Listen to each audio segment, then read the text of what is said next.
जैसा कि आप सब जानते हैं कि हुकूमत पाकिस्तान ने ऐलान किया है कि जितने भी मुतासिर लोग हैं, मुतासिर फैमिलीज़ हैं, उनको बेनज़ीर इनकम सपोर्ट प्रोग्राम के ज़रिए 25-25 हज़ार रुपये दिए जाएंगे।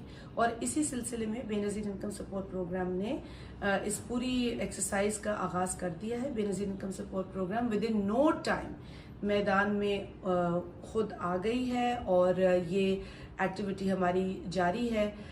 HPL कनेक्ट और अल्फा बाय अल्फला ये दो बैंक्स हैं जिसके अंदर सिंध, पंजाब और बलूचिस्तान में HPL कनेक्ट और खैबर पख्तूनख्वा के अंदर अल्फा बाय अल्फला के ज़रिए जो रकम है उनकी तकसीम की जा रही है। हमें शिकायत मौसूल हुई हैं कि कटौती हो रही है पैसों की और जो मुतासिर घराने हैं, जो मुतासिर औरतें हैं, जब वो पैसे लेने जाती हैं 25,000 रुपये तो उनसे कटौती की जाती है।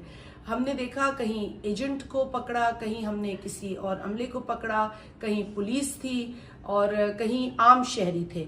तो ये बताना बहुत ज़रूरी है कि बेनज़ीर इनकम सपोर्ट प्रोग्राम ने बहुत सख्त इक़दाम लिए हैं। हमने FIRs कटाई हैं, 20 से ज़ायद FIRs अब तक कट चुकी हैं। कई गिरफ्तारियां हो चुकी हैं जिसमें एक खातून भी पकड़ी गई, उसे भी गिरफ्तार किया गया।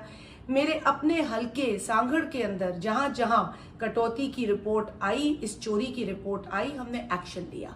हम ये वाजे कर देना चाहते हैं कि बेनज़ीर इनकम सपोर्ट प्रोग्राम इस पूरी एक्सरसाइज के अंदर इस तरह की क्राइम को, क्रिमिनलिटी को बर्दाश्त नहीं करेगा। ये कटौती चोरी है और हम इन गरीब औरतों के पैसों से चोरी को बर्दाश्त नहीं करेंगे।